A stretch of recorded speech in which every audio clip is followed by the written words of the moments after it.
জজমাট অনুষ্ঠানের মাধ্যমে স্মরণ করলেন, আন্তর্জাতিক মাতৃভাষা দিবস পালন করলেন ব্যতিক্রম সহ অন্যান্য ক্লাবের সদস্যরা।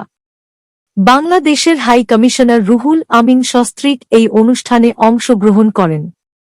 সমাজসেবী স্বর্ণালী চৌধুরী যুগসংঘের স্বত্বাধিকারী সহ বিভিন্ন গুণীজনেরা এই অনুষ্ঠানে অংশগ্রহণ করেন। বাংলাদেশের কমিশনার নিজের বক্তব্য রাখতে গিয়ে বলেন, সে যে ভাষা হোক না কেন, নিজের মাতৃভাষার রক্ষার দায়িত্ব আমাদের সবার। আর সেই কারণেই বাংলাদেশের যেভাবে আন্দোলন গঠিত হয়েছিল বরাক উপত্যকার ৬-১ ভাষা আন্দোলন, উনার কাছে নমস্য। শিলচরের আতিথেয়তা দেখে উনি মুগ্ধ হয়েছেন এবং তিনি আশা প্রকাশ করেন আগামী দিনেও এই সুদূর ভ্রাতৃত্ব আরও বেশি মজবুত হবে। এদিকে বিভিন্ন সঙ্গীত স্কুলগুলির সঙ্গীত শিল্পীরা সঙ্গীত পরিবেশন করে পুরো অনুষ্ঠানকে এক অন্য গতি এনে দেন।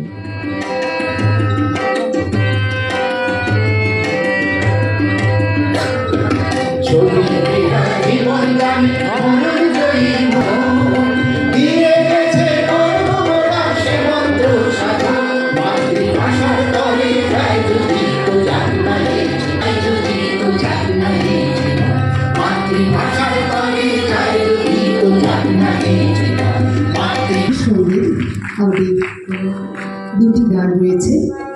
এই গানটি শুনবেন তার রচয়িতা শ্রদ্ধেয় শ্যামা পলাশিরা। আমরা আসলে আন্তর্জাতিক মাতৃভাষা দিবস গত 18 বছর ধরে পালন করে আসছি। এবার আমাদের 19তম বর্ষ। আমাদের খুব ভালো লাগছে আজকে আমাদের ঢাকায় ইস্টার্ন হাই কমিশনার বাংলাদেশের গৌহাটি মিস্টার রুহুল আমিন এসেছেন, অন্যান্য বিশিষ্ট ব্যক্তিবর্গ আছে, কলকাতা থেকে শিল্পী এসেছেন। সব মিলিয়ে আমরা এই উপত্যকার যে আমাদের মাতৃভাষার প্রতি সম্মান 19শে মে 21শে ফেব্রুয়ারি যে আত্মত্যাগ তাই তুলে ধরার চেষ্টা করছি। আমাদের এই মাতৃভাষা আন্তর্জাতিক মাতৃভাষা দিবস উপলক্ষে আমাদের এই আয়োজন যথার্থভাবে সার্থক হয়েছে, কারণ সর্বস্তরের বরাকবাসী মানুষ যেভাবে আমাদের সঙ্গে যোগ দিয়েছেন, আমরা আমাদের ব্যতিক্রমের পরিবারের পক্ষ থেকে সবাই স্মরণ করছি 1952 সালের 21শে ফেব্রুয়ারি মাতৃভাষা বাংলাকে